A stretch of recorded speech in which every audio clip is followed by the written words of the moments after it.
Tov, shalom, shalom. Le cours d'aujourd'hui, comme ça, c'est sûr, est la Tnuot Chabad, le mouvement Chabad et le sionisme, je dirais.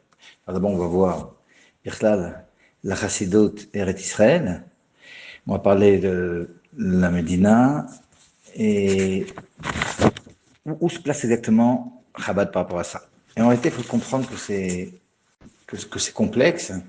C'est complexe, mais les choses sont claires, bien définies.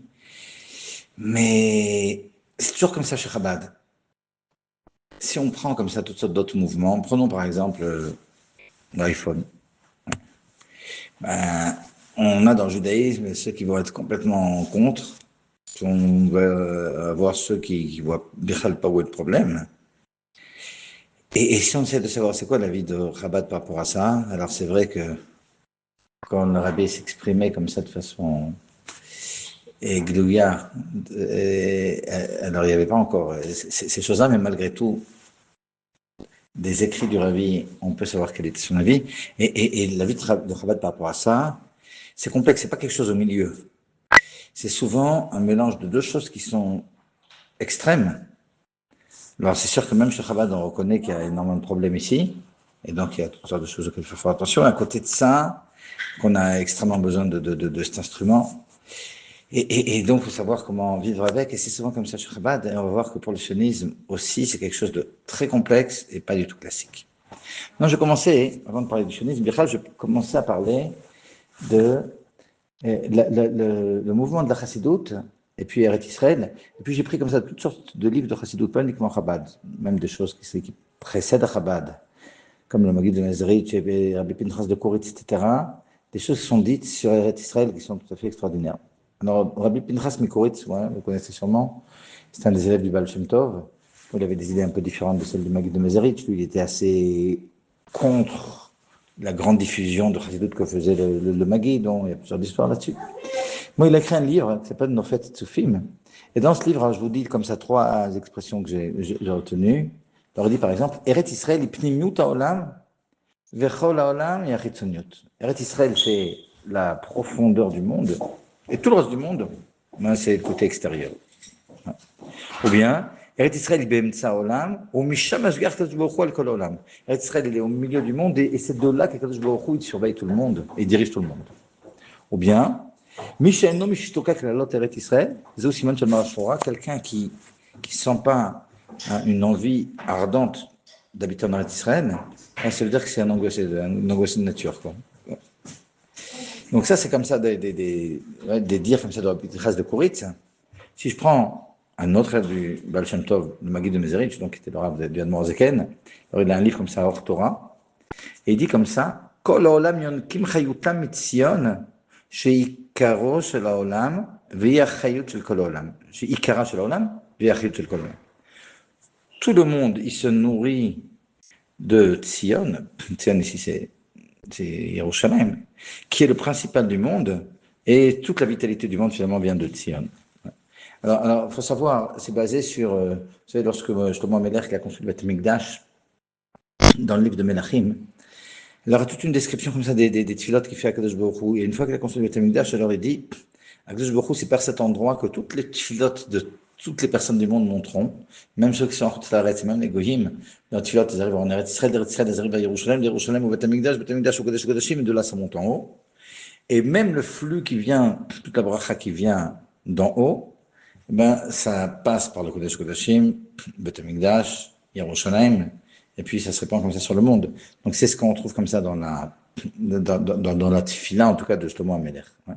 Alors on trouve ça ici un peu dans ce que dit le Maggid de Mezritch. Finalement, toute la vitalité du monde elle vient d'Israël. J'ai pris comme ça dans l'écouté Tzot de Rabbi Nachman de Bratslav. Il dit Sham ou Ikar Emuna veikar Aliot Atfila. C'est d'Israël que le principal de la Emuna peut être acquis. Et c'est là-bas principalement que montent les tfilotes. Et pour finir comme ça dans toutes ces citations, dans le Tanya, c'est dans les Gret Kodesh Yuddelet, l'Admor Zaken il dit comme ça, c'est un truc très très fort. Un vaso של הארץ הקדושה צריכה להיות בוערת כריש באש בקרב איש ולב עמוק. Cet amour pour la terre sainte, elle doit être comme des braises à l'intérieur du cœur des Bnei Israël, comme si aujourd'hui Akadosh Baruch Hu avait mis son souffle divin comme ça sur la terre. Donc on comprend déjà qu'au niveau de la terre, c'est quelque chose d'extraordinaire. Et là, je passe à la deuxième partie, Birtal les Aliot. C'est quand on parle de l'histoire du sionisme, la première alia, la deuxième alia. Ce qu'ils appellent la première alia, c'est à la fin du 19e siècle. Deuxième alia, c'est après la mort de Herzl. Mais 2 minutes. Mais bien avant ça, il y avait l'aliot de Chassidim. C'était l'aliot de Chassidim qu'on connaît. C'était bien avant ce qui s'appelle la première alia. Alors ça commence comme ça. Le Baal Shem Tov, quoi. Il vivait il est né 2 ans à la fin du XVIIe siècle, donc au XVIIIe siècle. Et puis son beau-frère, Rabbi Gershon Bekitov, donc c'est au milieu du XVIIIe siècle, il a fait son alia. Il est venu en Eretz Israël. Puis il s'écrivait comme ça. Et le Baal Shem Tov lui-même, il y a plusieurs histoires où il voulait venir en Eretz Israël. Bon, c'est vrai qu'il y avait quelque chose comme ça où il voulait rencontrer le roi Chaim Akadosh et il savait que s'ils se rencontraient, chacun avait une partie de l'année chemin du Mashiach et il ferait bien le Mashiach. Mais malgré tout, bon, il a essayé, puis bon, il y a eu toutes sortes de choses qui l'ont empêché, finalement, il n'est pas arrivé. Mais il y a un élève, comme ça, un grand élève du Maguid, Rabbi Menachem Mendel de Vitebsk, qui lui est venu comme ça, avec quelques dizaines de chassidim. Ils étaient d'abord à Tzfat, après à Tveria. Donc il y a eu comme ça beaucoup de aliyot de chassidim et de dans lesquels on sait qu'il a ramassé de l'argent comme ça pour ceux qui habitaient en Eretz Israël. Donc quelque chose comme ça de très fort. Ok. Alors tout ça c'était avant le sionisme. Maintenant, lorsque commence comme ça la Tnoa sioniste, comme ça le mouvement sioniste, alors c'est intéressant de voir comment le Rabbi Rachab et puis après le Rabbi Rayat, c'est comment le Rabbi ils ont regardé la chose. Et c'est vrai qu'ici, il y a des choses vraiment virulentes qui sont dites, que ce soit par le Rabbi Rachab, que ce soit par le Rabbi Rayat, mais même par le Rabbi. Et là, c'est ce côté comme ça qui paraît peut-être ambivalent, mais on va voir exactement que comme je vous dis, c'est complexe, mais les choses sont claires. Mais c'est vrai que quelqu'un qui étudie pas les choses comme il faut, ben selon le texte qu'il va rencontrer, soit se dire waouh, mais le Rabbi est super sioniste, quoi, c'est comme le Rav Kook. Et si on voit d'autres choses qu'a écrites le Rabbi, et on risque de dire 2 minutes, mais c'est pire que le Rabbi de Satmar. Hein, c'est super antisioniste. Et on va essayer de comprendre comment ça fonctionne, mais c'est assez extraordinaire. Alors, je vais commencer comme ça, hein, par peut-être le Rabbi Rachab. Alors, le Rabbi Rachab, vous savez qu'il y a un livre comme ça de Rabbi Rachab qui s'appelle Contrat Soumayan. Et dans l'introduction là-bas de Contrat Soumayan, il y a pas mal de pages, de choses qu'a écrites de Rabbi Rachab, très très dures sur le mouvement sioniste et sur les sionistes, personnels. Alors, je vais vous lire un passage, mais il faut comprendre, et il faut comprendre de quoi il s'agit. Ouais, le Rabbi Rachab, lui, il est né en 1860, il est en 1920, et après la mort de Herzl en 1904, a commencé comme ça ce qu'ils appellent la deuxième alia. Alors, la première, comme ça, elle était plus massoratite, on dira, de gens qui sont venus et de pays arabes et d'Europe de l'Est. Dans la deuxième alia, il y avait un mouvement qui s'appelait les Poalet Zion. Dans la deuxième alia, il y a je crois, 35 000 personnes qui ont fait leur alia. Il y avait quelques milliers de Poalet Zion. Et Poalet Zion, c'était des jeunes qui souvent étaient à l'origine de familles très très orthodoxes. De toute façon, dans le temps, à cette époque-là, c'était le principal du Israël, c'était orthodoxe, surtout quand ils venaient d'Europe, d'Europe de l'Est. Mais malgré tout, c'était des types qui étaient devenus socialistes. Il faut comprendre comme ça, au début du XXe siècle. Et ça commençait à se dessiner, le socialisme. Et pour eux, toutes les valeurs comme ça, de Torah et mitzvot, ils avaient mis de côté, donc souvent ils ne mangeaient plus kasher, ils faisaient plus Shabbat, etc. Mais ils avaient donc cet amour pour Israël. Et là, le Rabbi Rachab, comme ça, il a des expressions très dures, et il dit comme ça, il dit, Im chaz vechalila, yale beyadam l'arzik ba'aretz, kamo shemen damim bedamsham, si chaz vechalom ils réussissent à avoir la mainmise sur la terre, il faut comprendre. Comme je dis, c'était quelques milliers sur 35 000, hein, mais Effectivement, c'est eux finalement les poilets de Sion qui ont pris qui ont dirigé le mouvement sioniste et qui ont dirigé aussi finalement on peut dire ce qui s'est passé en Israël jusqu'à la création de l'État. Ouais, parmi ces types-là, il y avait Ben Gurion, il y avait Zorobabel, il y avait des types comme ça extrêmement de gauche travaillistes. Et comme ils imaginaient, et ce que craignait le Rabbi Rachab a eu lieu, c'est finalement eux qui ont fondé, on peut dire, les grandes structures du pays. Alors dit le Rabbi Rachab, mais si jamais ils réussissent, ils vont ramener en Eretz Israël énormément de Touma. Et ils vont allonger, si c'est eux qui finalement ont le dessus, c'est aussi beaucoup de Datim qui ont fait leur guerre. Mais si c'est pour aller de Sion comme ça, qui ont beaucoup d'ambition, c'est eux qui dirigent, finalement, ce sera la catastrophe et ils vont repousser la galoute de beaucoup d'années.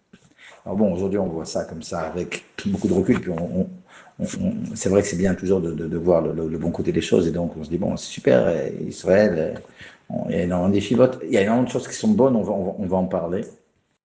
Mais il faut comprendre aussi ce qu'aurait pu y avoir, et c'est vrai que si c'était plus les élèves du Rav Kook, par exemple, qui avaient eu le dessus, et il y aurait eu beaucoup de Torah, les choses auraient été différentes, et peut-être que la Géoula serait venue depuis déjà des dizaines d'années, c'est pas un siècle, parce qu'on parle depuis il y a plus d'un siècle. Donc le fait déjà que depuis ces aliotes-là, il y a un siècle qui est passé, parce qu'on parle du début du 20e, on est au début du 21e, il y a déjà un problème. Il aurait dû y avoir la Géoula depuis bien longtemps. Donc, c'est vrai ce que dit le Rabbi Rachab. On peut se dire, bon, finalement, c'est bien passé, et puis on a un super pays. C'est vrai.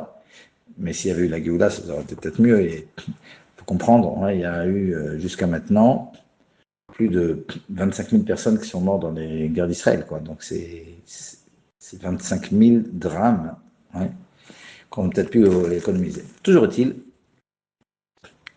le Rabbi Rayatz aussi, il avait la même façon de voir, mais finalement, il y a eu la Médina qui a été déclarée.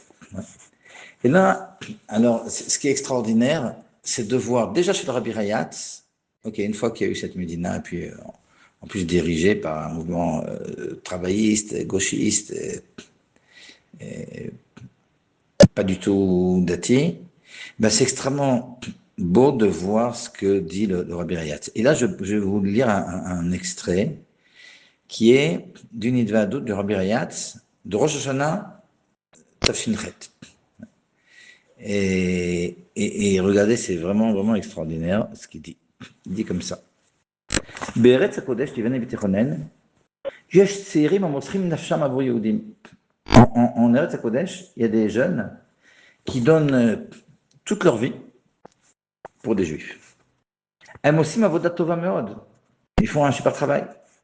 Il est en train de parler maintenant de tous ces poilets de Sion, de tous ces jeunes qui ne mangent pas kasher, qui ne font pas Shabbat, pour lesquels il aurait bien voulu que ce ne soit pas eux les dirigeants. Mais malgré tout, il sait reconnaître comme ça le travail qu'ils font au niveau de la guerre, et ils vont faire de la guerre d'indépendance, etc. finalement. Et il dit, ils font un super travail. Hachem Yitbarech Yarzik Edem Batzlachak, leur donne de la force. Il dit comme ça, c'est sûr qu'ils ont besoin de pas mal de choses à changer au niveau des mitzvot actives. Ils doivent faire Shabbat, la Nier Tfilin, Nishmor le Kashrut, tu dis sur la panine, quoi. Il est en train de parler, il dit, il faut qu'il fasse Shabbat, qu'il mette les Tfilin, qu'il fasse la Kashrut, tu dis, ils font rien, quoi. Et là, je suis là, ce que je lis, c'est un passage comme ça qui est traduit, traduit, c'est-à-dire il dit, donc traduit en hébreu, mais le mot menshim, c'est pas stam, quand on dit que c'est quelqu'un qui c'est un mensch, c'est des héros, c'est un truc extraordinaire ce qu'il dit. Il faut qu'on déploie beaucoup d'efforts pour les rapprocher à l'accomplissement de mitzvot actives.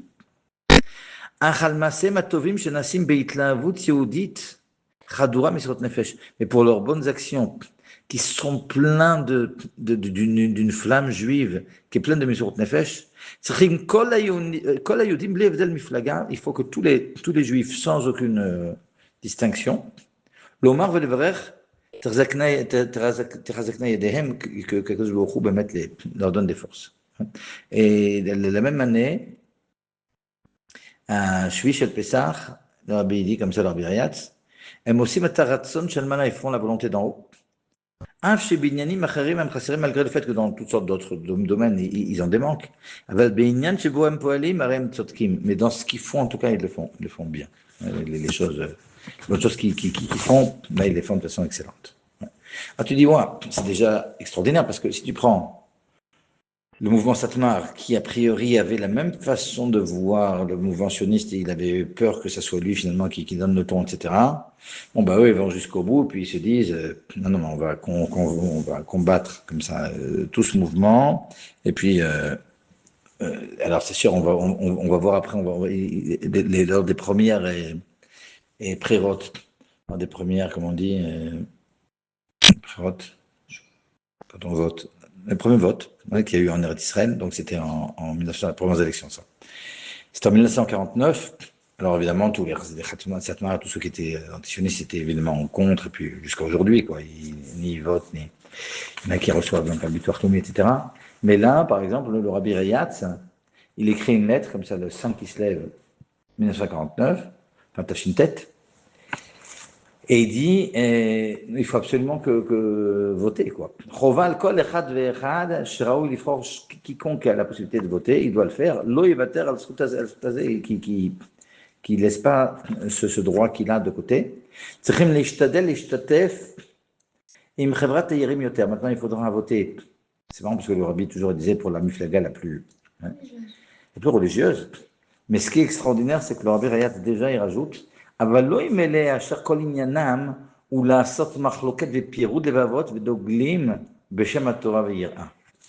pas pour ceux qui, au nom de la Torah, ils voudraient faire du balagan et des vikochim et des machlokot. Donc, la plus religieuse, c'est pas nécessairement la plus noire. Et malgré tout, il y a des conditions. La plus religieuse, et pour le Rabbi Rayat, c'est pour le Rebbe, c'est pas nécessairement la plus noire, quoi, la plus fanatique.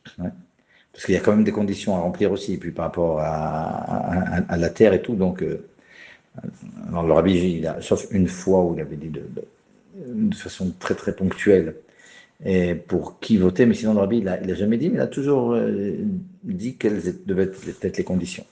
Et donc, c'est pas nécessairement comme ça les plus fanatiques.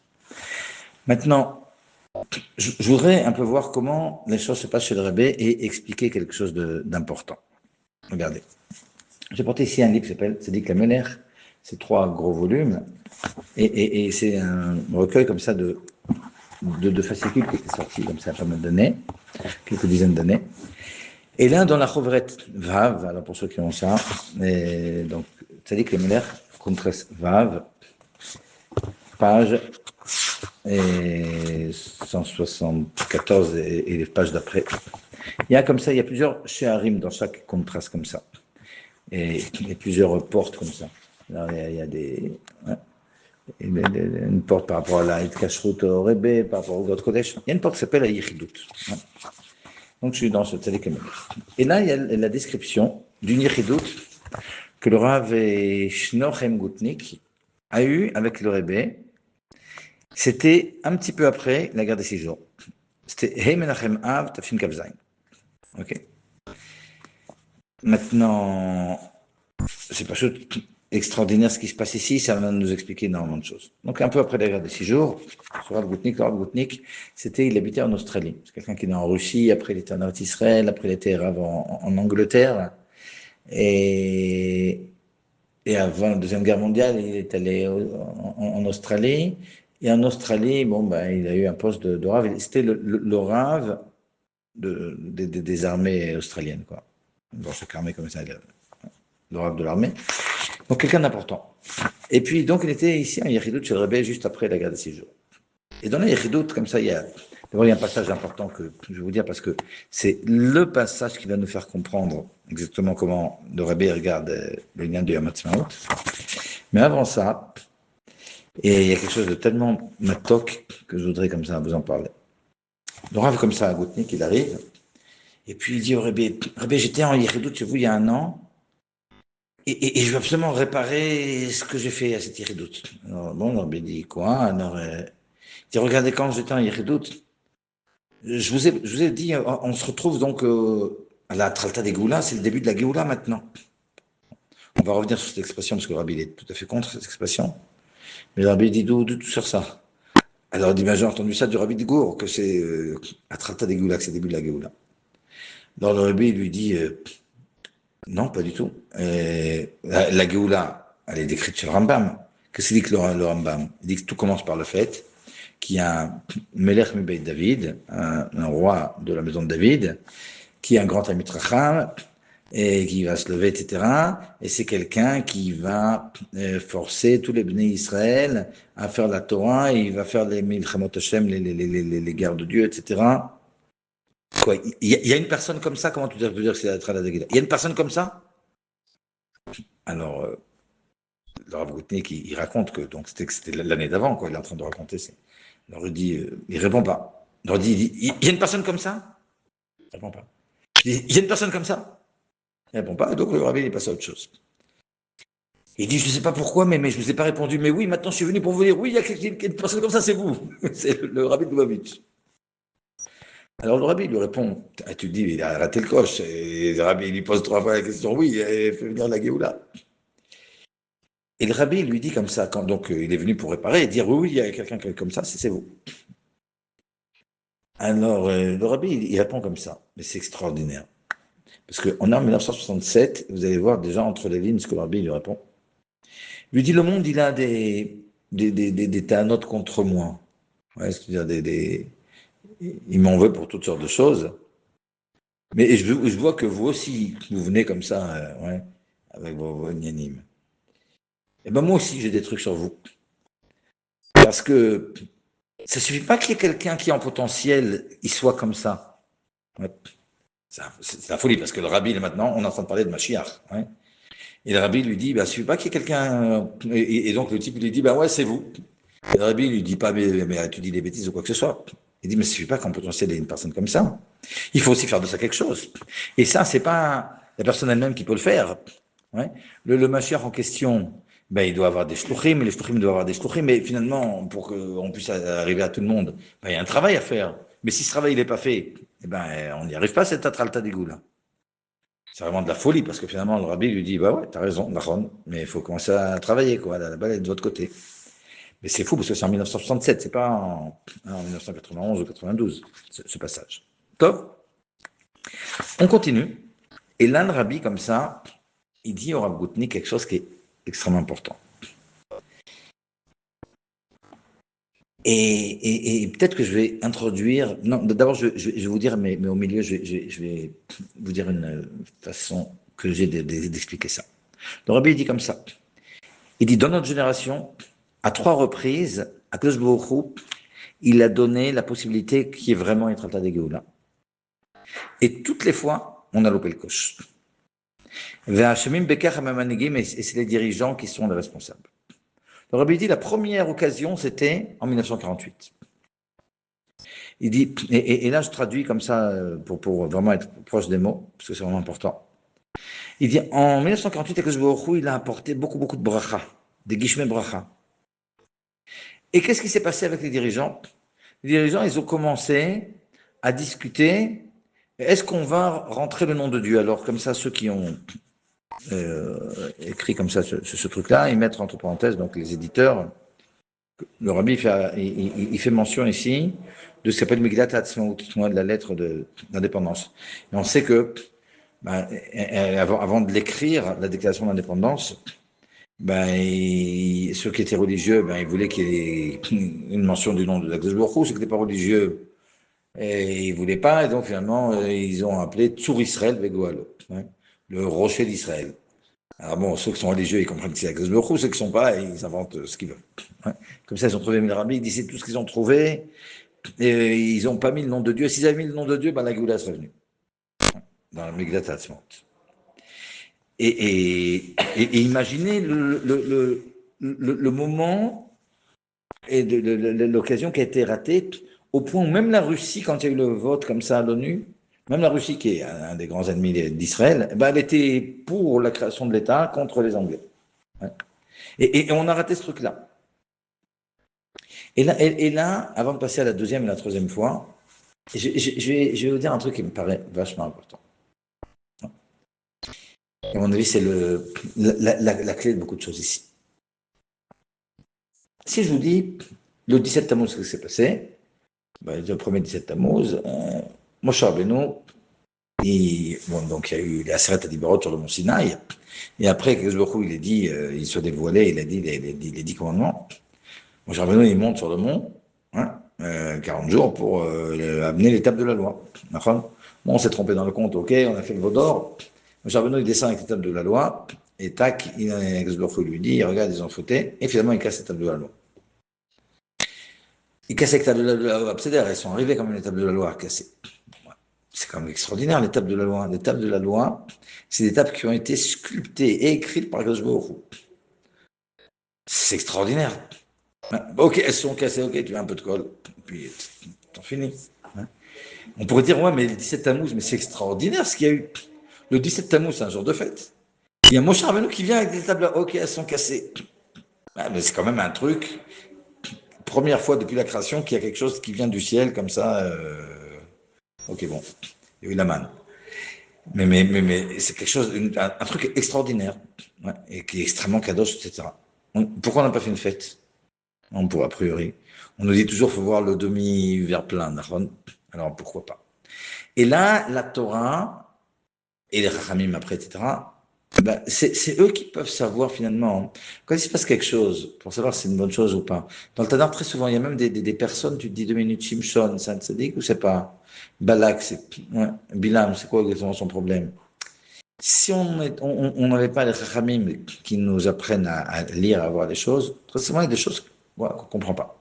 Et dans les événements aussi, on ne sait pas toujours si c'est bien, c'est pas bien. Je me rappelle quand j'étais jeune, avec Camp David et tout, ça date, il est venu en Israël, c'était Venu Shalom Aleichem, etc. Hein, le rabbi était complètement contre. On a besoin, parce qu'ils ont rendu le Sinaï, etc. Alors que les gens étaient en euphorie. Un des seuls qui était vraiment contre, c'était le rabbi. Donc on a besoin de savoir, par les grandes notre génération, comment interpréter les choses. Alors reprenons le 17 Tammuz. Le 17 Tammuz, on aurait pu dire, c'est super, ok. Elles sont cassées les tables de la loi, on continue avec, c'est pas mal. Non, mais la Torah et les Chachamim, et là tout le monde est d'accord là-dessus, mais tu dis, non, c'est un jour de deuil, c'est un jour où on jeûne. Et pourquoi? Mais pourquoi c'est uniquement la Torah et les Chachamim qui ont le roi HaKodesh qui peuvent savoir ce qui serait passé s'il n'y avait pas eu ça, qui peuvent nous dire. Parce que si on doit avoir juste l'étape de la loi et puis on continue la galoute, ok, cassé, pas cassé, c'est pas si grave. Mais si tu comprends que sans ça, peut-être qu'il n'y aurait pas eu de galoute et puis il n'y aurait pas eu tous les autres problèmes de Khatem et Raglim, on serait entré en Israël, il y aurait eu tout de suite le Beth Amikdash de Moshe Rabbeinu et la Géoula Shlema. Ouais. On comprend qu'on a loupé le coche pour des milliers d'années. Donc en réalité, le 17 Tammuz, non, les Khamim nous apprennent à voir les choses du côté ici qui est le côté dur. Alors, quand on prend le mot mentionniste, ok, c'est la grande euphorie, et sur Yom Ha'atzmaut, on a une Médina. Et là, je vous note parenthèse, il y en a beaucoup qui croient que Chabad, ok, ils sont pour le Eretz Israël, pas pour la Médina. Même ça, c'est faux. Même dans la Médina, Chabad, ils reconnaissent qu'il y a des très bons points. Ouais. Alors c'est vrai que le Rebbe toujours il peut faire dire Israël comme Israël, mais pas toujours. Il y a des moments où il parle aussi de la Médina et aussi des bons côtés qu'il y a, parce que le fait qu'on ait une Médina, aussi au niveau, les gens ils peuvent venir de tous les endroits où ils sont pressés. Il y a des il y a beaucoup de choses qui sont positives. Donc ça c'est clair même pour Chabad. C'est pas comme beaucoup pensent qu'on est contre la Médina et tout. Non, on n'est pas de cette marque. Mais ça ne veut pas dire pour autant que tout le processus comme ça, qui a donné la Médina, c'est le processus de la Géoula. Parce que la Médina, finalement, c'est un fils-fous. Il y a eu un manque. Et si on se dit, les dirigeants qui nous ont donné cette Médina, non, ce n'est pas les dirigeants qui nous ont donné cette Médina. Les dirigeants, ce sont eux qui, finalement, ont transformé la Géoula qu'il aurait dû avoir en une Médina. Et donc, à cause des dirigeants, c'est ce que dit ici le Rebbe, ouais, à cause de ce truc où dans le Migdat Asmot, ils n'ont pas vu le mettre le nom de la Tashbofou, eh ben, on a loupé le coche, à la place des Géoula, on a eu la Medina. Ben, super la Medina, mais c'est comme les Lochot Zvourim. C'est super, mais regarde à la place de quoi c'est. Ouais. Tu dois avoir $1 million, on te donne 10 shekels. C'est sympa 10 shekels. Quand tu dois avoir $1 million, t'as raté le truc. Ouais. Donc finalement, on a besoin pour ça du Rebbe et ça nous donne tout d'un coup, peut mettre la compréhension de waouh, on a la réponse à tous ceux qui veulent dire non mais regarde, mais super, ok, mais il y a un fils. Et le Rabbi il dit lors du Mifta Sinaï en 1956, ouais, avec le canal de Suez et la guerre qu'il y a eu avec l'Égypte. Alors le Rabbi il dit là aussi.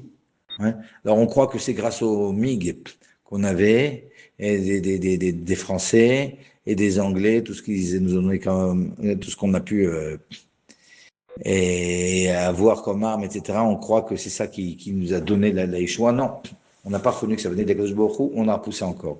Et en 1967, au lieu alors qu'il y a eu des nissim incroyables, et ça, même des généraux ont reconnu. Il y a énormément d'histoires à la guerre des 6 jours, des histoires complètement folles, où des Khaïlim, ils disent, mais j'étais tout seul sur le Golan, j'avais en face de moi plein de tanks, et d'un coup les tanks, ils ont fait, ils ont tourné. Et quand on a demandé après Bémet à des généraux et syriens, 2 minutes, mais pourquoi vous êtes repartis, quoi? Mais on a vu une main qui sortait du ciel qui nous disait de ne pas avancer. On a eu peur. Il y a des histoires comme ça sans fin, et avec des personnes gradées qui en ont parlé après la guerre de tous ces énissimes qu'ils ont vus, que ce soit à la frontière égyptienne, que ce soit à la frontière syrienne, etc. Donc en réalité, après tous ces énissimes, voilà, que Baruch Hu nous a redonné tous les shtachim, etc. Et ce qu'il fallait, c'est que les dirigeants, ils nous poussent à Torah Mitzvot, et au lieu de faire ça, alors, sûrement ils n'ont pas fait ça, mais alors tout de suite, Moshe Dayan qui a couru derrière les Arabes qui sauvaient pour dire non, mais restez ici, mais on veut pas, on veut pas ces shtachim, on veut faire la paix avec vous. Ouais. Des trucs complètement dingues. Et après la guerre des 6 jours, c'était l'euphorie. Kochi, votre Samiadi, c'est toujours sympa de frimer, de dire non, mais ça, c'est ma force, on est la meilleure armée du monde. Finalement, on a complètement zappé à Kadosh Baruch Hu. Et le Rabbi, il dit au Rav Goutnik, ces choses-là, ça repousse encore de quelques dizaines d'années la Géoula. Donc, c'est super important comme ça de capter ce point-là. Et quand on se demande comme ça, pourquoi on regarde Yom Ha'atzmaut sous cet œil. Je ne sais pas si vous avez entendu parler du Rav Moshe Tzvi Neria. Le Rav Moshe Tzvi Neria, c'est un des grands rabbinim du mouvement de Rav Kook. C'est celui qu'on appelle le père des Kippot Srugot. Moi, tout le Inyan des Kippot Srugot, c'est un de lui. C'était un grand Rav comme ça. Et un grand Rosh Yeshiva et un grand penseur, etc. Il adorait le Rabbi, il était plusieurs fois en Yechidut chez le Rabbi. Mais très très sioniste comme ça. Et puis, une fois comme ça, il était en Yechidut chez le Rabbi, et il dit au Rabbi, Rabbi, pourquoi vous ne fêtez pas Yom Ha'atzmaut? Alors le Rabbi lui dit, pourquoi on ne fait pas Yom Ha'atzmaut? Plutôt que de me demander pourquoi on ne fait pas Yom Ha'atzmaut, demande-moi pourquoi on ne jeûne pas Yom Ha'atzmaut. Alors le Rav Neria, il raconte qu'il a fait tomber de sa chaise, quoi. Il a dit, ouais, je savais que, bon, c'était pas très très chaud pour le sionisme, les Chabad, mais je ne pensais pas que c'était à ce point. Il y a une Idva'adut du Rebbe, de Parashat Miketz, Tafshin Kafret, dans laquelle le Rabbi dit qu'il ne trouve, c'est très virulent, c'est ce que je vais vous dire maintenant, et j'étudie à la Yeshiva de Bethel, j'avais un livre comme ça qui s'appelait Tshuvot Ubiyurim B'Shulchan Aruch. C'est quelque chose qui venait de sortir, toutes sortes de passages d'écrits du Rabbi, mais ce sont des sujets et des choses en rapport avec la halakha. Et le passage que je vais vous lire, il est rapporté là-bas. Et une fois, un des élèves à la yeshiva comme ça a vu ce livre, je l'ai mis dans le Beth Midrash, il a vu le passage que je vais vous lire maintenant, mais ça a fait une guerre mondiale à la yeshiva. Style quoi, c'est Sachabad, mais les gens ils voulaient brûler le livre, quoi. C'est arrivé jusqu'au Rosh Yeshiva qui s'est arraché les cheveux. Et qu'est-ce qui a marqué? Il a marqué un truc très dur. Le rabbi dit qu'après la Shoah et après tout ce qu'on a passé, je ne trouve aucune autre raison au fait qu'il y a encore des gens qui meurent dans les guerres d'Israël que le fait qu'on appelle le Talir de Yamatsumot, etc., à Trata des Géoula, au début de la Géoula. Okay. Donc, c'est dur quand même. Hein. Genre, le rabbi dit que cette chose-là, ça apporte tous les problèmes. C'est pas zélostam. Vous savez, comme ça, il y a une histoire, j'essaie de me rappeler de l'histoire, maintenant je me rappelle comme ça. Il y avait aux États-Unis deux frères qui s'appelaient les frères Schlesinger, un qui s'appelle Shmuel, là je ne me rappelle plus du nom. Et ils avaient une imprimerie. Et le rabbi, très souvent comme ça, il leur demandait, voilà, vous avez 3 jours pour sortir tel Choveret et tout. Ils n'étaient pas Chassidei Chabad, ils étaient très sionistes les deux. Mais ils étaient complètement au service du rabbi. Le rabbi leur demandait des trucs impossibles, puis ils ne dormaient pas ni nuit ni jour pour imprimer ce qu'il fallait. Quoi. Et en plus, ils imprimaient sur du très beau papier, etc. C'était un truc, notre fou Schlesinger. Et ses frères Schlesinger, ils faisaient aussi des almanachs, hein, pour toutes sortes donc des Luchot Shana, pour toutes sortes d'instituts. Puis chacun, donc, il mettait ce qu'il voulait, les photos qu'il voulait là-bas, et rajoutait ce qu'il voulait, mais c'était eux qui faisaient ça. Et une fois, le Rav Radokov, comme ça, qui était le secrétaire du rabbi, il a commandé des almanachs là-bas, ouais, donc des Luchot Shana. Et donc, ils ont préparé, et avant de les imprimer, ils lui ont montré le truc pour qu'il passe, et pour qu'il voit qu'il n'y a pas des erreurs. Et puis, il voit 5 yards, il est marqué Yom Ha'atzmaut. Alors, il a barré le truc, tac, et il l'a envoyé. Eux, ils étaient super sionistes, virulents. Ils ont reçu ce truc-là, le sang leur montait à la tête. On a dit quoi? Mais à ce point, mais il n'y a pas question, on va faire un balagan. Ouais, ils ont décidé d'aller voir le Rav Rodokov. Top, ils vont voir le Rav Rodokov, et on fait comme ça, et il leur a répondu comme ça, de façon super froide. Ouais. J'essaie de retrouver exactement le Inyan. Oh, ils ont même dit comme ça, et que lui parler, c'était comme parler à un mur. Ouais.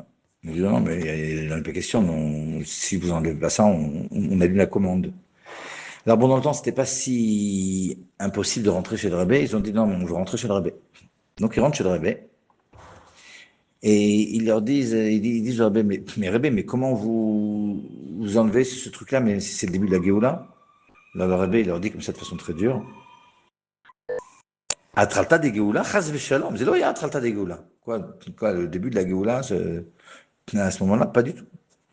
Alors eux, ils commencent à aller de vacar avec le Rebbe. Comment ça, c'était pas le début de la Géoula, etc. Alors le Rebbe leur a dit, non, c'est lo yom shel Yeshua vegoula avriyodim. Ils disent, mais c'était un jour qui a sauvé des Juifs. Leur Rebbe, mais pas du tout.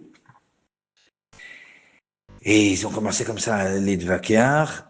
Et le Rebbe dit, non seulement c'était pas le début de la Géoula, non seulement ce n'était pas un jour, ouais, de sauvetage pour les Juifs, et là, Bekar, mais par cette déclaration d'indépendance, avec cette Megillat Atzmut telle qu'ils l'ont faite, de cette façon-là, ils ont repoussé. Et après, on leur a demandé de combien d'années, puis ils ne se rappelaient plus. C'est fou quand même. Hein, parce que le Rabbi, il leur a dit, ils ont repoussé la Géoula de temps. Alors, c'est sympa de savoir. Eh ben, les deux, ils ont oublié. Un disait, je crois qu'il a dit 40 ans, l'autre 50 ans, l'autre. Enfin, ils ne se rappelaient plus. Ni l'un ni l'autre. Combien d'années le Rabbi avait parlé?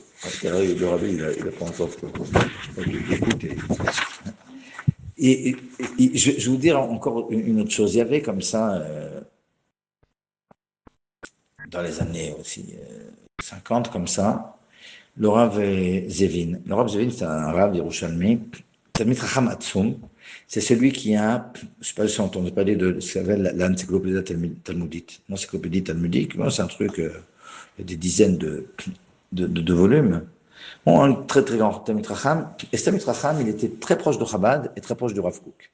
Donc un peu déchiré comme ça entre les deux.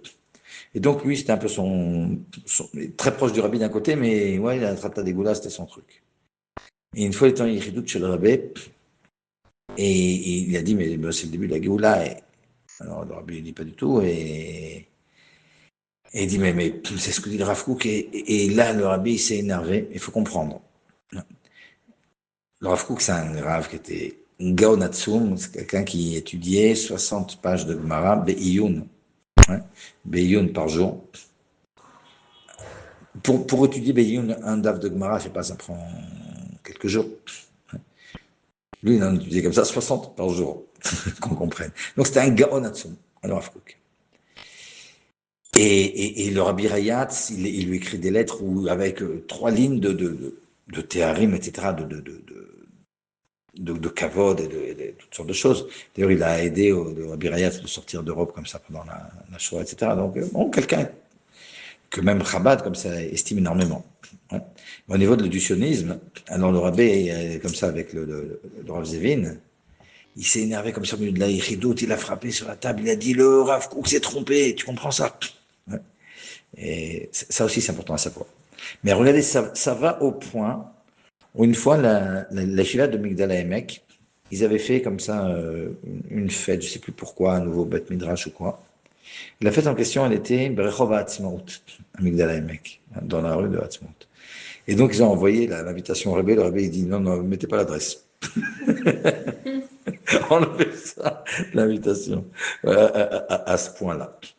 Alors, d'un côté, comme ça, on voit donc tous ces trucs-là, comme ça, et on a essayé d'expliquer comme ça, qui sont, a priori, complètement contre le sionisme.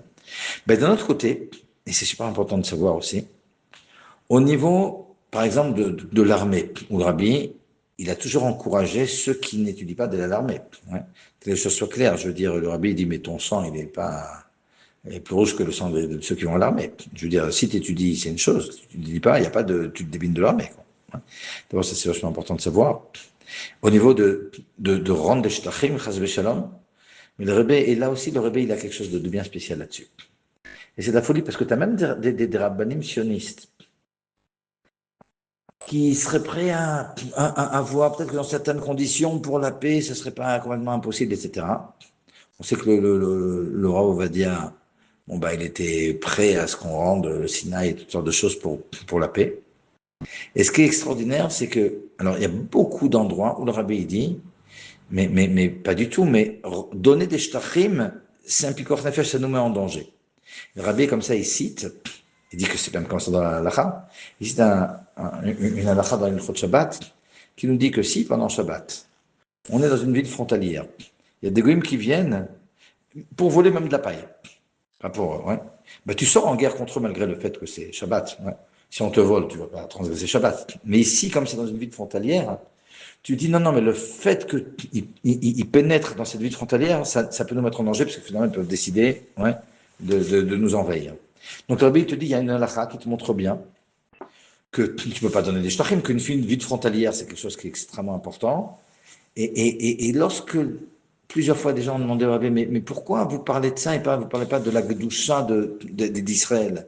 Et rien que parce que si c'est Kadosh, on ne peut pas le rendre. Le Rabbi dit, c'est sûr que, comme c'est Kadosh, on ne peut pas le rendre, et ça appartient pas à quelqu'un, Birlal, ça appartient à tout le Ham Israël, donc on n'a aucun pouvoir de donner ces shtachim.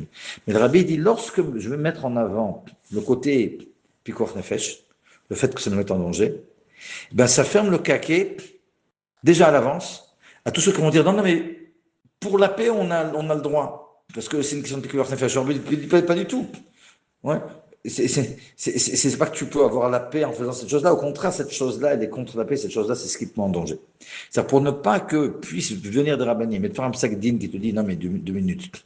Pour avoir la paix, ben, on peut rendre des shtachim. Rabbi dit non, mais de rendre des shtachim, ça ne donnera pas la paix. Hein, ça donnera le contraire la guerre. Donc c'est pour ça, dit le Rebbe, que je mets toujours en avant, ouais, ce point-là. Et c'est de la folie parce que quand tu lis tout ce que le Rabbi dit par rapport à Afsha'al et on ne rend pas un millimètre, etc. Si on n'est que ça, tu dis 2 minutes, mais il est plus virulent que Rav Kook, le Rabbi au niveau d'Eret Israël, au niveau ouais. de la canoute qu'on doit avoir. Et pendant les guerres, quand le rabbi dit, mais 2 minutes, mais on était en guerre comme ça contre la Syrie, mais il fait arriver à Damas, il a parlé à Sharon, il a parlé à tous les généraux. Et pareil, quand on était au Liban, et au contraire, là, nous a donné cette possibilité, on ne va pas faire des guerres de conquête, mais puisque finalement c'est eux qui nous ont attaqués, ben, de la même façon qu'en 67, ben, on a récupéré grâce à ça la Judée-Samarie. Ouais.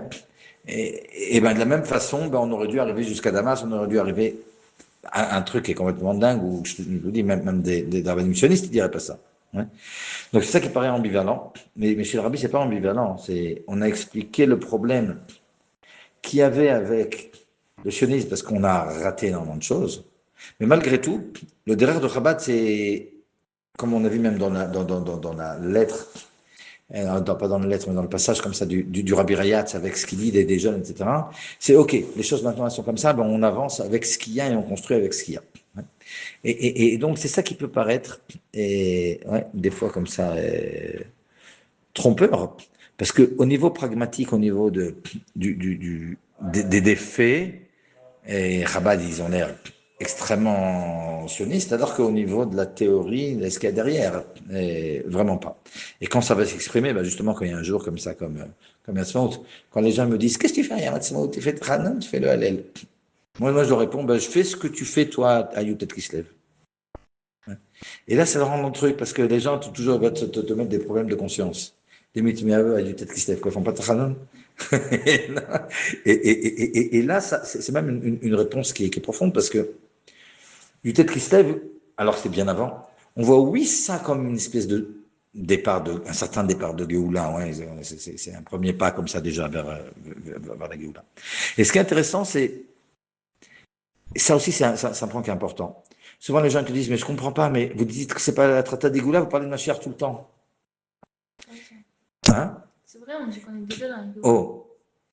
Mais en réalité, il faut comprendre. Quand on dit qu'on n'est pas dans la Trata des Géoula, on n'est pas en train de parler de temps. Parce que si tu demandes, j'ai demandé une fois à un rave, je dirais pas qu'il y a un grand rave sioniste. 2 minutes, mais pour vous, c'est pour dans combien de temps la Géoula? Je sais pas, 80 ans, 100 ans, 150 ans. Si je ne comprends pas, vous dites c'est la Trata des Géoula et c'est votre truc. Ouais. Il y a 20 ans de ça à peu près. Mais chez Chabad, on te dit que c'est pas la Trata des Géoula, mais c'est pour tout de suite, quoi. Ouais. Donc, en réalité, c'est trompeur, parce que à Trata des Géoula, le début de la Géoula, c'est pas une question de est-ce que c'est le moment de la Géoula maintenant ou pas. Le truc, c'est au niveau de ce qui s'appelle la Sibatiout, c'est-à-dire, est-ce que cette chose-là, le fait qu'on ait la Knesset, le fait qu'on ait, ouais, ça fait partie de ce processus. Alors, ceux qui pensent, le rabbi dit, mais 2 minutes, mais quoi? Vous croyez qu'on a attendu 1900 ans pour avoir la Knesset et le droit de parole à l'ONU? C'est ça la Géoula? Et quand on comprend que ce qu'on appelle la Géoula dans la Chassidoute, ben c'est le fait que il se dévoile à nous, et Moumala arrête d'être Hachem, que le monde il se remplit de la connaissance divine et tout. Ça n'a rien à voir avec ce type de Géoula dont on est en train de parler. Ouais. Donc le Inyan de savoir si on est en train de Géoula ou pas, hein, c'est surtout dans la Sibatiout, est-ce que c'est de ce genre de sujet, de sionisme, etc., qu'on parle quand on parle de Géoula ou pas? Et la réponse, non. Alors, comme dit le rabbi, non seulement c'est pas le début, non seulement ça n'a pas aidé, mais ça a même repoussé. Parce que c'est pas du tout là que ça se joue. Et là, je voudrais maintenant, il y a encore 2 sujets dont je voudrais vous parler. Il y en a un, c'est, je vais vous montrer, et ça c'est quelque chose qui est personnel, ouais, et que j'ai pas vu écrit, mais je pense que c'est extrêmement important. Je vais essayer de vous montrer pourquoi, profondément, il y a ces différences d'interprétation de ce qui se passe entre le mouvement sioniste et le mouvement Chabad. Et après, je voudrais aussi vous parler de pourquoi le rabbi n'est pas venu en Eretz Israël. Déjà, par rapport au premier sujet, quelque chose d'extrêmement important. Il y a chez Chazal, Mashiach ben Yosef, il y a Mashiach ben David. Ouais, dans Mashiach ben Yosef, il n'y a pas beaucoup d'endroits où on en parle. Ouais. Mashiach ben Yosef, on en parle dans le Zohar, on en parle dans le Talmud Yerushalmi. Et Mashiach ben David, bon, on en parle souvent dans le Talmud Bavli. Il y a un autre point, c'est que le Mashiach ben Yosef, le Rambam, il n'en parle pas. Ouais, c'est un peu bizarre. Alors le rabbi dit, ouais, Kanérek, ça veut dire que le Rambam, il pense que les deux époques du Mashiach, quand il est Becheskat Mashiach, quand il est Mashiach Vadaï, c'est ce qu'on appelle Mashiach Ben Yosef et Mashiach Ben David. Donc pour lui, ça peut être la même personne, qui descend de Yosef, qui descend de David, on peut descendre de toutes sortes de personnes en même temps, et qui a les deux fonctions. Top. Ok. Déjà, c'est important de comprendre. Mais c'est quoi Mashiach Ben Yosef, c'est quoi Mashiach Ben David? Et là, je me suis aperçu que depuis l'époque du Baal Shem Tov et du Gaon de Vilna, il y avait deux façons de regarder complètement opposées et qui vont finalement, à mon avis, donner le mouvement Chabad et le mouvement sioniste, en tout cas la vision et Chabad et la vision sioniste. Et je vais expliquer ça comme ça. Dans Torah Or, Parashat Vayigash, c'est quoi? C'est Yehuda qui va parler à Yosef. Il ne sait pas encore que c'est Yosef. Ouais, c'est le vice-roi d'Égypte. Et Yehuda, il va lui parler. Okay. Donc on retrouve Yehuda et Yosef. Ouais, ça nous fait penser à... C'est les deux ancêtres. Yehuda, c'est l'ancêtre de David, donc de Mashiach ben David. Yosef, c'est l'ancêtre de Mashiach ben Yosef. Donc déjà, c'est les sources de ce Inyan-là. Et dans le Torah Or, comme ça, Parashat Vayigash, vu que tout le Inyan de Parashat Vayigash, c'est cette rencontre entre Yosef et Yehuda, le Admor Zaken explique, c'est quoi Yosef, c'est quoi Yehuda? C'est deux forces dans l'homme Israël. Ça représente quoi? À l'occasion, Bezrat Hashem, je vous ferai un cours sur les différences entre Rachel et Léa. Ouais. Et Léa, ouais, qui est finalement la mère de Yehuda et donc de David Amalek et du Mashiach, etc. Ouais. Et Rachel, qui est la mère de Yosef. Ouais. Et on va voir comme ça, mais c'est une parenthèse, c'est extrêmement important la différence qu'il y a entre les deux. Et on verra qu'une, c'est un rapport avec la tsniout et l'autre avec la hanava, et pourtant, ça a l'air semblable, c'est deux choses complètement différentes. Je ferme la parenthèse. Alors, je reviens maintenant à Yehuda et Yosef. Je vais vous dire comment explique le Admor Zaken, ce que c'est que Yehuda et ce que c'est que Yosef, et après, je vais vous montrer que le Rav Kook explique tout le contraire. Alors, qu'est-ce qu'explique l'Admor Zaken? L'Admor Zaken, il dit, c'est quoi Yosef? Il dit, Yosef, c'est le Milachon Osafa. Osafa, c'est quelque chose qui grandit. Il dit, et ça a un rapport avec le végétal. Le minéral, ça ne grandit pas. Le végétal, ça grandit.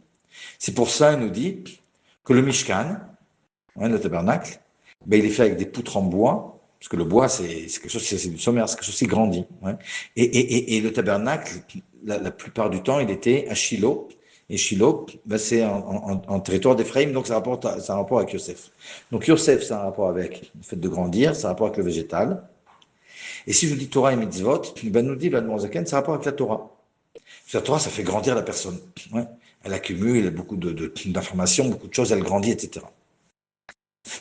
Donc Yosef, ça a un rapport avec le limoud de la Torah. Ok. Yehuda, ça a un rapport avec toi. Avec quoi? Ben, Yehuda, nous dit le Rebbe, Yehuda, c'est une chaîne Oda'a, celui qui reconnaît. Quand on reconnaît, on est en bitoul. On n'est pas en train de grandir, on est au contraire en bitoul. C'est comme le minéral. Ouais. C'est pour ça que le Beth Amikdash, il est à Yerushalayim, c'est un rapport avec Yehuda, et le Beth Amikdash, il est fait de minéral. Okay. Et si je regarde par rapport à Torah et mitzvot, ben c'est un rapport avec les mitzvot. Mais les mitzvot, c'est l'action, c'est pas le minéral. Mais non, on explique que les mitzvot, et ça c'est aussi quelque chose qui est un peu trompeur, hein, mais le mitzvot, le fait de faire, finalement, tu fais le ratson d'Akadosh Baruch Hu. Pour faire le ratson d'Akadosh Baruch Hu, il faut que tu aies un bitul de ton ratson totalement. Quand tu fais des mitzvot, quand tu étudies la Torah, hein, et vous savez quoi pour illustrer ça? Je sais pas, du type comme ça, il est chez lui en train d'étudier, comme ça, c'est vendredi. Il dit, oh, je dois aller faire Mifsé maintenant. Ben, c'est plus sympa d'étudier. Tu étudies, tu grandis. Quand tu étudies, tu as plus d'informations et beaucoup de choses et ça te fait grandir. Tu vas faire Mifsé, tu gagnes rien à faire Mifsé. Tu prends la tête avec les gens seulement. Donc tu fais ton livre et pour aller faire le Ratson d'Akadosh Baruch Hu, il faut vraiment mettre ton Ratson de côté. Donc le fait d'agir dans des mitzvot, c'est le côté de Léa, d'Afka, c'est en réalité un inyan de bitoul. Vous comprenez ce que je veux dire? Ouais. Le fait d'agir pour faire le Ratson d'Akadosh Baruch Hu, ça demande une profonde annulation de sa personnalité parce que de façon naturelle, on aurait plus tendance à agir pour faire toutes sortes de choses pour nous. Ouais, ok, je vais aller manger, je vais aller au cinéma, je vais aller ici, je vais aller à droite, à gauche. Ouais. Le fait d'agir dans les mitzvot, ça demande beaucoup de bitoul. Alors que le fait d'étudier, ça demande pas beaucoup de bitoul parce que quand tu étudies, bah, tu fais que grandir, même ta nefesh behemit a grandi, même ton ego il grandit. Ok. Et donc, nous explique le Zaken, Yosef, ça représente le limud de la Torah, le fait de grandir, etc. Yehuda, ça représente le bitoul, ça représente le maasé, ça représente l'action. Ok. Alors, si c'est comme ça, tu te dis, ok, alors si je prends Mashiach ben Yosef et Mashiach ben David, c'est qui le premier, c'est Mashiach ben Yosef. Ça, tout le monde est d'accord. Mashiach ben Yosef, c'est la première période. Alors, dans cette vision Chabad, Mashiach ben Yosef, ben, ça a rapport avec l'étude. Donc, c'est beaucoup le côté rouchani. Et donc, dans une première phase, il y a beaucoup de rouchaniot, beaucoup d'études, beaucoup de Torah, etc., qui fait qu'on arrive à un moment où on est plein de Torah et on a assez de mérite pour que vienne maintenant le Mashiach ben David qui va construire le Beth Amikdash. Maintenant, je vais vous dire comment dans le mouvement sioniste, on explique Yosef et Yehuda, c'est tout le contraire. Ouais. Le Rafou, comme ça, il disait que Herzl, il avait une tasselle de Mashiach ben Yosef. Alors bon, c'est sûr que Chabad, il regarde pas ça comme ça, parce que bon, Herzl, c'est pas une tasse de thé. Et d'ailleurs, je sais pas s'il a des descendants qui sont juifs encore. Ouais, ils sont tous convertis pour le christianisme, etc. Et, et lorsqu'il dit ça, pourquoi il dit que ce serait Mashiach ben Yosef, c'est quoi, c'est basé sur quoi? Parce qu'il n'explique pas du tout comme nous on explique que Mashiach ben Yosef, que Yosef, c'est le limoud. Il te dit non. Qu'est-ce qui a marqué sur Yosef? Bechor Shoro Adarlo. Ouais, c'est ce qui a marqué dans la bracha de Yosef. C'est le shor, c'est le taureau. Le taureau, c'est celui qui va labourer le champ. Donc c'est l'action. Et Yehuda, c'est quoi? Yehuda, ils te disent, bah, c'est celui qui a été envoyé par Yaakov Avinu à Goshen pour préparer un Beth Midrash. Donc ça présente le limoud. C'est-à-dire que dans cette vision-là, et même le Gaon de Vilna explique ça comme ça. Alors que le Baal Shem Tov, il est comme l'Admor Zaken, où il explique que Yosef, c'est l'étude, et Yehuda, c'est l'action. Le Gaon de Vilna, jusqu'au mouvement sioniste, ils expliquent que Yosef, c'est l'action, et Yehuda, c'est l'étude. C'est dingue, c'est tout le contraire. Et donc, vu que Mashiach ben Yosef, il est avant Mashiach ben David, alors ils te diront, bah, tout commence par l'action. Tout commence par l'action, bah, tu construis un pays, tu construis des autoroutes, etc. Et après, là-dessus, il va y avoir la Rouchaniout qui va se poser. Vous voyez la différence de concept? C'est-à-dire que d'une interprétation complètement différente et opposée de ce que c'est que Yosef et ce que c'est que Yehuda, c'est vraiment le contraire. Hein, ben on arrive finalement à une façon de regarder la Médina complètement différente. Ouais. Ça, c'est personnel, mais c'est quoi, c'est personnel? Les faits, c'est des faits. Ouais, et le Gaon de Vilna, ils expliquent Yosef et Yehuda, comme je vous ai dit, et que le Baal Shem Tov, le Admor Zaken, ils expliquent, comme je vous ai dit aussi. Mais à mon avis, de là, il y a ces cette divergence au niveau de façon de regarder la Médina. Ok. Je vais finir avec pourquoi le Rabbi n'est pas revenu en Eretz Israël, parce que souvent on me pose cette question et les gens ils pensent que c'est en rapport. Et là, il y a quelque chose d'extraordinaire. Je ne sais pas si vous entendez parler du Rav Goren. Le Rav Goren, c'était, au temps du Rav Ovadia Yosef, c'était le Rav Arashi et Ashkenaz en Israël. Et avant ça, il avait été Rav de l'armée en Israël. Et avant ça, c'est quelqu'un qui venait des États-Unis. Il avait fait l'école d'officier comme ça de l'armée américaine. Et jusqu'à aujourd'hui, c'est celui parmi tous les officiers des États-Unis qui est sorti de cette école avec la note la plus haute. Je crois 99,99, un truc comme ça, de moyenne, quoi. Donc quelqu'un d'extrêmement brillant, un gaon là-dessous. Ok. Le Rav Goren, donc, il était extrêmement sioniste, ouais, avec sa forme ouais, un grand gaon. Et il raconte lui-même ce que je vais vous raconter maintenant. C'est quelque chose que lui, il racontait, c'est extraordinaire. Il dit comme ça. Il dit 4 fois, je suis allé chez le Rabbi. Et je crois que les 4 fois, c'était le mois d'Elul et une année après l'autre. Elul, l'année d'après Elul. Ok. Et lui-même me raconte, ouais, c'est extraordinaire. Il dit, chaque fois que je suis allé chez le Rabbi, j'avais une yichidout qui commençait à 11h30 du soir, qui finissait à 4h du matin à peu près. Et chaque fois, c'est moi qui n'en pouvais plus. J'en pouvais plus, quoi, après 4h, 4h30 Et je disais, Rabbi, je suis fatigué. Le Rabbi dit, ah, à ton âge, quoi, tu es fatigué, mais je suis plus vieux que toi, je suis pas fatigué. Et il dit, j'allais m'évanouir. Ok. Et il dit, chaque fois avant de partir de chez le Rebbe, j'ai demandé au Rebbe, les 4 fois, pourquoi vous venez pas en Israël? Et chaque fois, il m'a donné une réponse différente. Alors il raconte comme ça. Et la première fois, j'ai demandé au Rebbe, mais pourquoi vous venez pas en Israël? Et le Rebbe, il m'a dit, non, non, mais depuis que j'ai reçu la Nessie au Trabad, je suis jamais sorti de Lubavitch. Alors, Gon, il dit, mais 2 minutes, vous n'êtes pas à Lubavitch, de quoi vous parlez, vous habitez à New York. Elle dit, non, non, pas du tout. Les Chassidim, ils ont apporté Lubavitch ici. Il dit, bon, ok. Et des fois, vous allez au cimetière où il y a votre beau-père, c'est pas Lubavitch, hein. Alors, il dit, si, les Chassidim, ils ont fait une voie comme ça, d'ici jusque là-bas, c'est Lubavitch aussi. Bon, il dit, ok. Il dit, j'ai avalé ma salive. Et je dis, ok, c'est-à-dire, laissons ça comme ça. L'année d'après, il dit aussi, j'ai eu la Yechidout, à la fin de la Yechidout, il me dit, Rabbi, pourquoi vous venez pas en Israël? Le Rabbi, la deuxième fois, il lui dit comme ça. Il dit, regarde, je me préparais à venir en Israël, je voulais venir, puis je me suis dit 2 minutes, mais et je peux pas. Et je peux pas laisser comme ça Kim Chassidim sans manhig, sans dirigeant. Et si tu me dis, mais c'est pour une semaine, non, mais une fois qu'on arrive en Israël, c'est pas facile de sortir d'Israël après. Ouais, en Israël, c'est pas évident que tu peux sortir si facilement. Et donc, je peux pas laisser mon troupeau comme ça sans. Et donc, je peux pas venir. Il dit bon, ok. Là aussi, j'ai dit ok, disons. Mais il n'était pas été convaincu, mais ok. Et il est parti. Il dit la troisième fois, je finis avec d'autres, je dis Rabbi, pourquoi vous n'êtes pas en Israël? Rabbi dit bah, écoute, j'avais fait des préparatifs, je voulais venir, et puis je me suis rappelé qu'il n'y a aucun des Nessier Chabad qui est venu en Israël. Jamais. Alors il dit bon, ok, qu'est-ce que je vais répondre à ça? À la fin de la Yechidout, le rabbi lui dit, et il dit au Rav Goren, regardez, je vous donne une bouteille de vodka. Quand vous allez rentrer en Israël, on va vous appeler pour vous inviter à faire une Idvadout à Kfar Chabad. Dans cette Idvadout, apportez la vodka et racontez la Yechidout qu'on a eue. On dit, ouais, d'accord, avec plaisir. Ok, ça s'est passé comme ça, on l'a appelé, le Rav Goren, on l'a invité, il est venu. Et il raconte donc cette Yechidout où le rabbi lui dit, il n'y a aucun des Nessier Chabad qui est venu en Israël.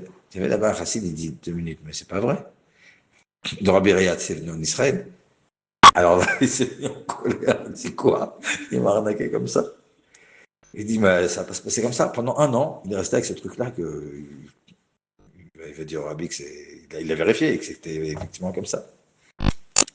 Bon, 4e fois, donc, il arrive chez le Rabbi. Et le Rabbi, avec un grand sourire, il dit, tu étais en colère sur moi hein, pour ce que je t'ai dit l'année dernière. Il a dit, oui. Il a dit, regarde, je vais t'expliquer. C'est pas vraiment que le Rabbi Rayat, il est venu en Israël comme on t'a expliqué. Comment ça fonctionne chez les Rebbe de Chabad? Alors, on veut aider l'âme Israël. Maintenant, pour aider l'âme Israël, on a besoin de quelqu'un qui est près d'Akadosh Baruch Hu, dans le Gan Eden.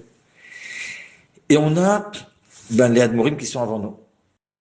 Et donc, les Nessier Chabad, toujours, ils sont allés chez les Admorim et ils allaient souvent sur le Tzion des Admorim qui les ont précédés pour demander qu'ils intercèdent pour un tel et pour l'âme Israël, etc. C'est comme ça qu'on fonctionne. On fonctionne. Et moi aussi, et ce que je fais, c'est parce que je vais sur le Tzion du Rabbi Rayat et je lui demande comme ça, pour tout ce qu'on me demande, c'est lui qui fait tout. Seulement, le Rabbi Rayat lui-même, il y a un moment où il était en Pologne et les tombes des Rebbeim, de son père, etc., ils sont en Russie, il ne pouvait pas retourner en Russie. Ouais. Et donc, il fallait qu'il vienne en Eretz Israël pour aller sur les tombes des Havot, à la Mata Marpella, à la place. Donc, en réalité, c'est assez technique. Et il dit, mais moi, j'ai ici le Rabbi Rayat. Hein, donc, j'ai ce qu'il faut, quoi, en gros. Voilà. Et vous savez quoi, je vais rajouter encore un petit point, c'était rare. Et ce que Baba Saleh a dit une fois, pourquoi le Rabbi vient pas en Eretz Israël? Il a dit autre chose. En plus de 4 choses que dit le Rabbi. Il a dit comme ça, il dit la Gemara dans Baba Batra, elle dit que Moshe Rabbeinu, il ressemble au soleil et Yoshua, il ressemble à la lune. Yoshua, sa Torah, c'est la Torah de Moshe, qui est comme la lune qui reçoit de la lumière du soleil, etc. Ok. Et il dit, pourquoi Moshe Rabbeinu n'a pas pu rentrer en Eretz Israël? C'était pas encore le temps, et Israël, quand c'est la Géoula, elle est comme le soleil, et quand c'est la Galoute, elle est comme la lune. Et Moshe Rabbeinu, qui, comme le soleil, il ne pouvait pas rentrer en Eretz Israël. Israël, il n'était pas encore prêt à recevoir cette lumière parce qu'elle était comme la lune. Et voilà, ça dit le rabbi de Chabad, c'est la même chose. À ce point. Que Eretz Israël, pendant la galoute, il ne pouvait pas recevoir cette lumière. Voilà. S'il y a des questions, Bekef, dites-moi, je vais arrêter ici l'enregistrement, puis.